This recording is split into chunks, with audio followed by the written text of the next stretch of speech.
జగన్మోహన్ రెడ్డి గారు మొన్న press meet పెట్టి గ్రూప్ 1పై అదేవిధంగా డిఎస్సిపై సుదీర్ఘంగా విత్ ఆధారాలతో సహా డిఎస్సిలో ఎలా అక్రమాలు జరిగినాయి, గ్రూప్ 1లో జగన్మోహన్ రెడ్డి గారు ఉన్నప్పుడు ఎటువంటి అక్రమాలు జరగకపోయినా జరిగిందని చెప్పి వీళ్ళు చేస్తున్నటువంటి దుష్ప్రచారాన్ని ఎండగడితే నిన్న ప్రభుత్వం ప్రకటన ఇచ్చి నిజాన్ని దాచి గ్రూప్ 1పై జగన్ అసత్యాలు చెప్తున్నాడు, అన్న చెప్పాడంటే అబద్ధాలే, గ్రూప్ 1పై జగన్ మాట్లాడిన డొల్లే అని చెప్పి ఏదో ప్రభుత్వం వివరణ ఇచ్చినట్టుగా ఏదైతే కొన్ని అంశాలను తీసుకొని వీళ్ళు ఇచ్చారు. అసలు ఇంత ఎందుకు సింపుల్? జగన్ గారు ఒక సవాలు విసిరాడు కదా, ఒక ఛాలెంజ్ విసిరాడు కదా. కేంద్రంలో అధికారంలో ఉంది మీరే, రాష్ట్రంలో అధికారంలో ఉంది మీరే. సో సిబిఐ అనేది మీరు ప్రభావితం చేస్తే ప్రభావితం అయ్యిద్ది ఖచ్చితంగా. అదే అడుగుతున్నాం. అయినా కూడా ఏది సిబిఐ ఎంక్వైరీకి వేద్దామో గ్రూప్ 1 మీద, అదేవిధంగా మీ హయాంలో జరిగినటువంటి డిఎస్సి మీద రెండు కలిపి రెండింటినీ సిబిఐ ఎంక్వైరీకి ఇస్తా ప్రభుత్వం లేఖ రాయొచ్చు కదా. సింపుల్గా అయిపోయింది కదా.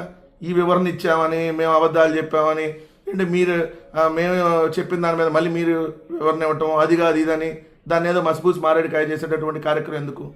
సింపుల్గా జగన్ గారు ఇచ్చినటువంటి ఛాలెంజ్ని స్వీకరించేసి గ్రూప్ 1లో ఎటువంటి అక్రమాలు జరగలేదనేది మేము చెబుతున్నాం క్లియర్గా.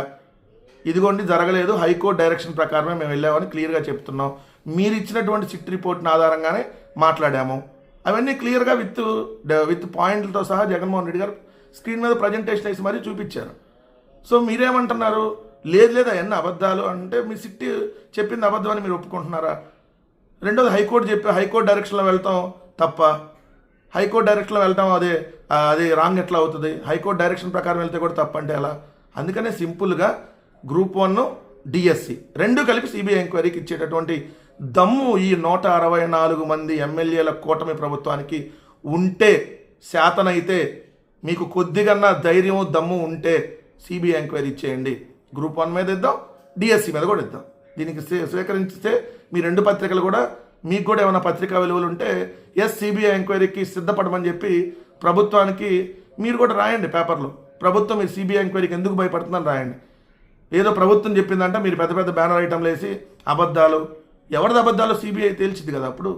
సో ఇది వైఎస్ఆర్ కాంగ్రెస్ పార్టీ తరఫున క్లియర్ కట్గా మేము విసురుతున్నటువంటి ఛాలెంజ్.